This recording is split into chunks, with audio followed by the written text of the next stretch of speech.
自二战以来，整个东南亚地区苦日本侵略者久矣，近至中国、朝鲜，远至新加坡、马来西亚，都深受其害。世界某处的一座战争纪念馆中的二战展区，曾因规定必须踩过投影到地上的旭日旗才能进入参观，甚至在遭到日本首相安倍晋三的抗议后，还继续使用。旭日旗指的是二战时期日军的军旗。那么这座纪念馆位于什么地方？究竟是哪个国家这么恨日本呢？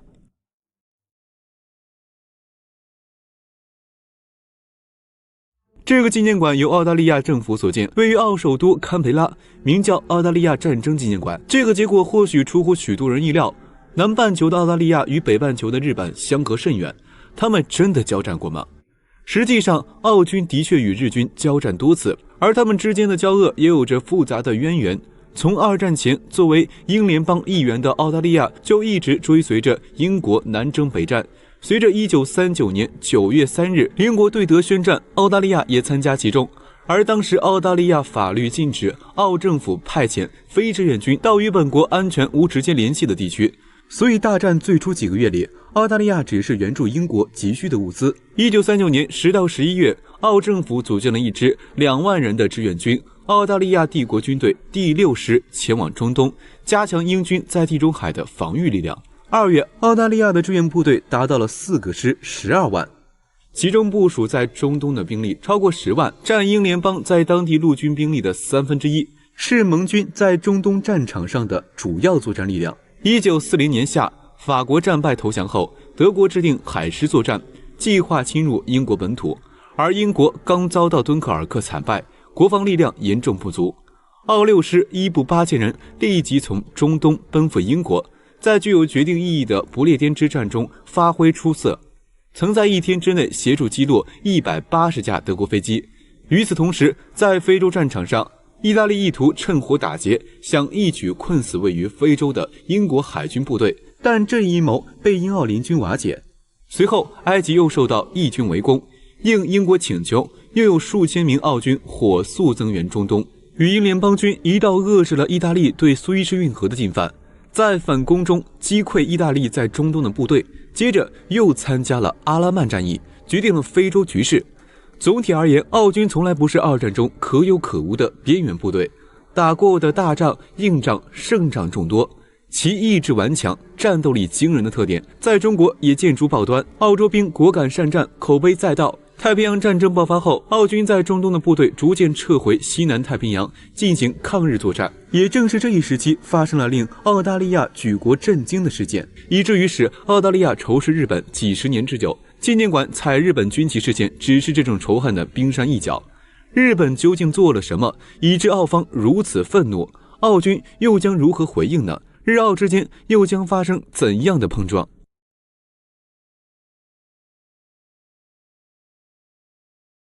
二战初期，澳大利亚将东南亚视作前沿防御阵地，日本则把东南亚当作战略经济圈。二战全面爆发前，日本已经开始向东南亚渗透。战争爆发后，日本更是利用英法等国忙于欧战的时机，积极地向南扩张。1931年，日本发动918事变之后，澳政府就跟随英国对日采取绥靖政策。1940年，日澳正式建交，就是绥靖政策的极致体现。澳大利亚高层一方面力求避战，纵容日本南进，另一方面感到危机临近，却又不愿放弃与日本的贸易。这是由于长久以来日本资源匮乏，以及澳大利亚的丰富资源储备，使双方形成了互补性贸易。如果澳大利亚在制裁上触怒日本，是严重损害经济利益的。所以当英国要求澳大利亚对日经济制裁时，澳政府一直谨小慎微。1941年1月17日，澳方在小心地试探日本南进的目的时，则获日本松冈洋右外相答复说，日本人向南扩张将是和平的、经济的，没有剥削和压迫，人人都能参与这些地区的经济发展。1941年12月7日，日本偷袭珍珠港，太平洋战争爆发，事已至此，战无可避。此后2个多月里，日军迅速南下，攻占南洋各地，兵锋直指新加坡，这个占据马六甲海峡要道的重要国家。在正式进攻前，日军航空兵先对马来半岛尚未被日本地面部队占领的机场和新加坡航空基地进行多次空袭，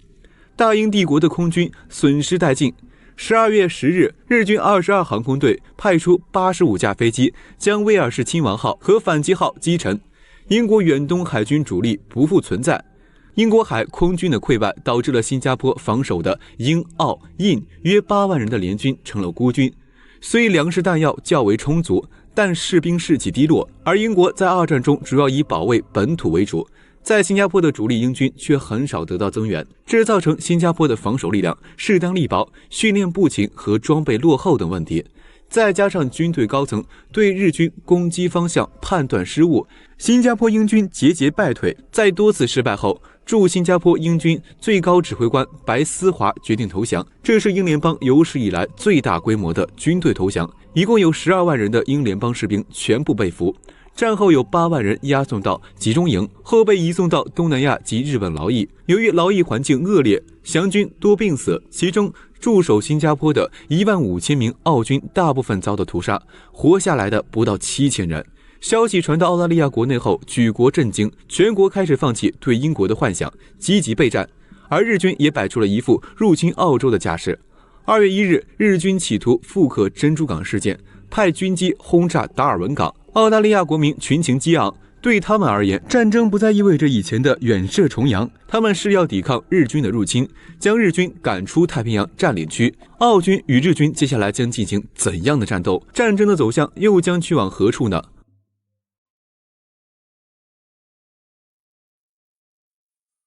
澳大利亚军队参加了多次重大战役。太平洋战争爆发后，澳军先后参加了保卫马来亚、新加坡、安文岛、蒂文等岛的战斗。其中1942年，日军穿过巴布新几内亚，向南挺进到距莫尔斯比50公里处。澳军不顾恶劣的地理环境和疾病困扰，在当地居民的支持下，坚决击退日军。在科科达小道战役中，日军损失12000人，澳军损失2000人，巴布几内亚人损失约500人。在粉碎日军进攻莫尔斯比的战役中，澳大利亚空军和步兵发挥了巨大的作用，打破了日本控制澳洲北部海域、切断澳美交通线的企图。1942年7月22日到1943年1月23日，澳军在南洋积极作战，将日军从巴布亚赶出去，解除了日本对澳大利亚本土的威胁，成为这一战役中第一支打破日军战无不胜神话的军队。1943年下半年，盟军发动太平洋反攻，澳大利亚投入大量兵力，因为无计其数的士兵在投降后被日军残忍杀死，这激起了澳大利亚人的怒火，纷纷参军杀敌。此前，日本军队对战俘的屠杀就非常常见。除了新加坡澳军的遭遇外，在新加坡沦陷前，曾有大批的医护人员和平民流落荒岛，不幸遭遇了日军屠杀，被称为邦加岛屠杀。类似的事也发生在安文岛，被俘的澳军遭遇了拉哈大屠杀，这使得澳大利亚悲愤难忍，产生了极强的报复心理。多数与日本交战的澳军也坚信，日本人不是人，只是具有某些人类特征的狡猾动物。在新几内亚战役中，澳军担任盟军主力发起反攻，深刻的仇恨让他们见日本人就杀。即便在战斗形势大好的情况下，澳军士兵也完全不管国际法规定，对日本战俘全部处决。一位澳军士兵这样说道：“我从未想过自己在杀害人类。”此役，澳军在其中发挥出色，攻克许多重镇，解放了该岛大部分地区。而日本投入的20万军队，最终能活着投降的只有11000人。因为此前有日本人大量屠杀澳军战俘的事件，所以在这一战役中，关于澳军如何对待投降的日本军人也有许多的传言。比如，澳军接收了日军战俘后，选择以血还血，架起机枪屠杀了其中的17万日军。至于这件事是不是真的，史书上也只有只言片语的记载。但有一点可以肯定的是，澳大利亚军队对于日军的仇恨也随着自身死亡人数的增加而不断的增多，这也不可避免的在战场上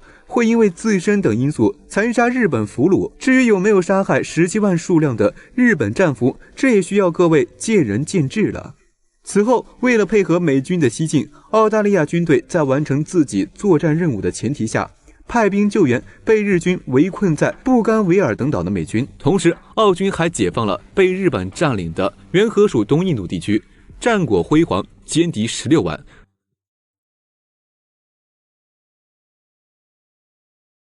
战争结束后，由于澳大利亚的举国抗争以及在太平洋战场上对日作战的巨大贡献，使澳方认为自己对日本具有处置权。这完全可以理解，因为全澳在人口仅有700万的情况下，有92万6千男子和6万3100妇女走上战场，国家有1/7的人口参加战争，是盟国参战比例最高的国家。而太平洋战争中的日本战犯有一半都是澳大利亚提供的。澳大利亚政府要求审判天皇，却遭到了美国反对。因为美国考虑到可以借助天皇的权威控制日本后，所以倾向不对天皇审判，这自然引起了澳方不满，甚至直接导致了澳政府拒绝了日本的投降和秘密处决了140多名日本乙级、丙级战犯，成为了处决战犯最多的国家。而在战后初期，澳外长伊瓦特也积极奔走，要求严格处置日本。意外的是，受日军侵略最严重的中国却是对日本战俘最好的国家，在战后却将多数日本战犯平安遣送回国。此后，这些战犯在位于东京的远东国际军事法庭接受最终的审判。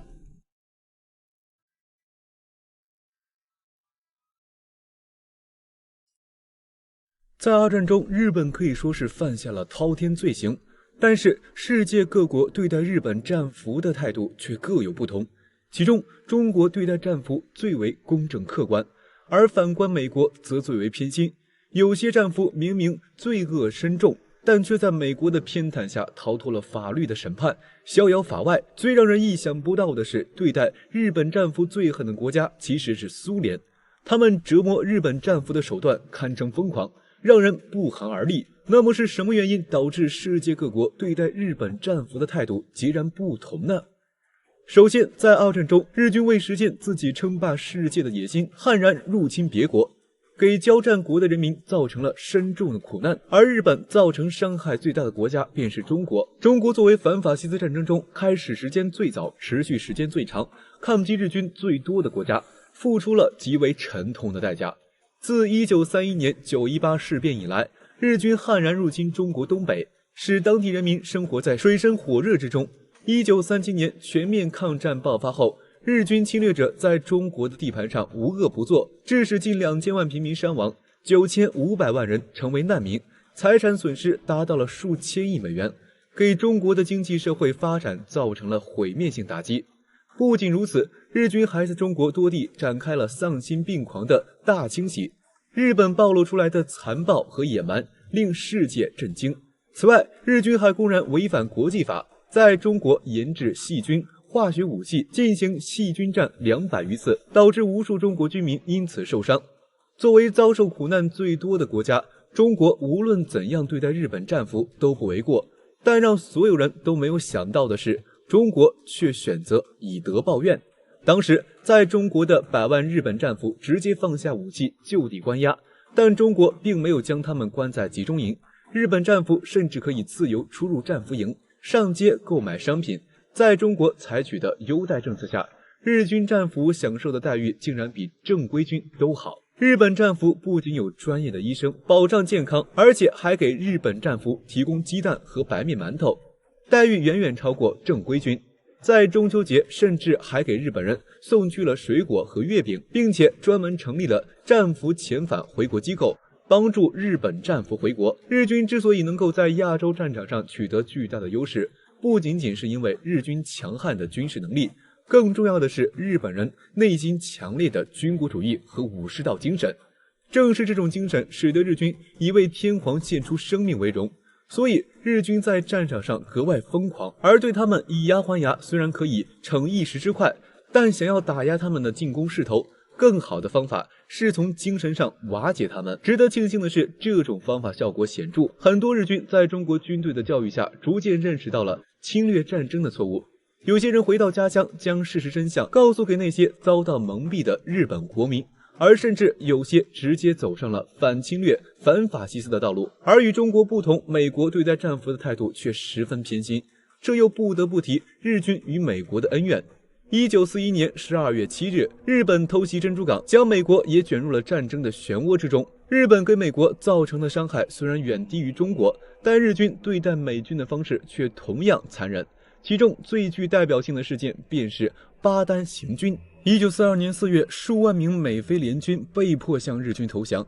10日，日军命令这些战俘徒步行军120公里，前往奥德内尔集中营。而在这一过程中，日军对俘虏进行了疯狂虐待，不仅克扣战俘的口粮，还命令饥渴交加的战俘跟上他们跑步的速度。在这一过程中，只要有人稍微停一下，或是没有回答日军的喊话，日军的刺刀立刻就会成为他们见到的最后一件东西。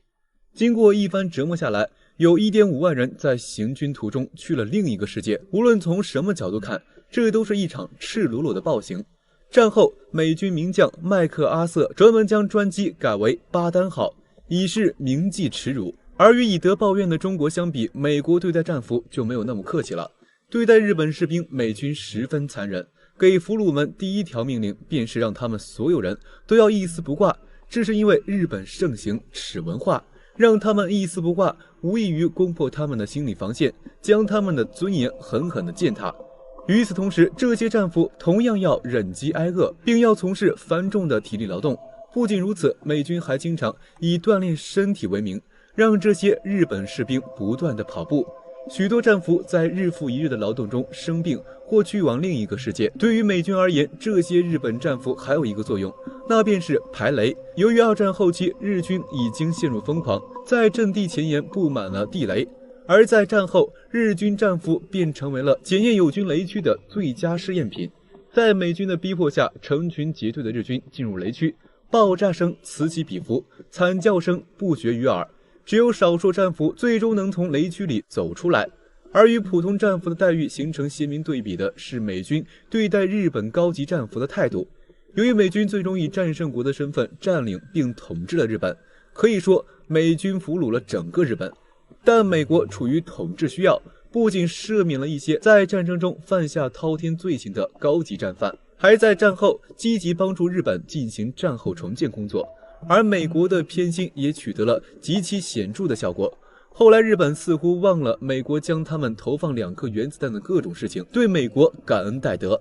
而让人最意外的是苏联对待日本战俘的态度。关于日苏的矛盾，在1939年，日本主动挑衅苏联，和苏联在诺门坎打了一仗之后，见识到了苏联的可怕，于是再也没有打过对方的主意。两国还于1941年签署了苏日中立条约，互相保持中立。直到1945年8月8日，为了夺取更多的利益，苏联100万大军挥师南下，对盘踞在中国东北地区的日本关东军进行围歼，史称8月风暴行动。在100万苏军的猛烈攻势下，已是山穷水尽的日军根本没有还手之力，约60万人被苏联俘虏。本来苏日之间并没有太大矛盾，但苏联对于这些俘虏可谓是手段凶残。原因其实也很简单，由于苏联在卫国战争中遭到重创，因此对法西斯国家无比痛恨，国内劳动力严重不足，急需补充。因此苏联把日本战俘可谓是直接当成了工具。首先倒霉的是在中国的日本侨民，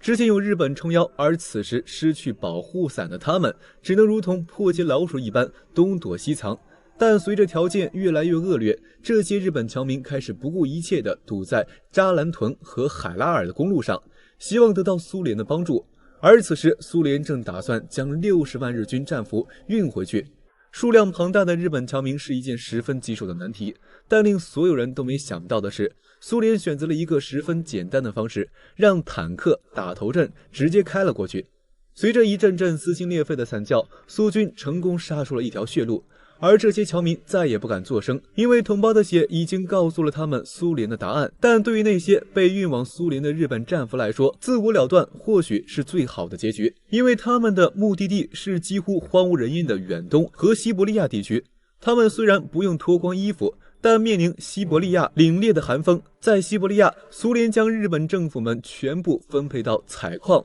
修铁路等体力劳动最繁重的部门，还连最基本的生活保障都不提供。很多房子都要战俘自己寻找材料搭建。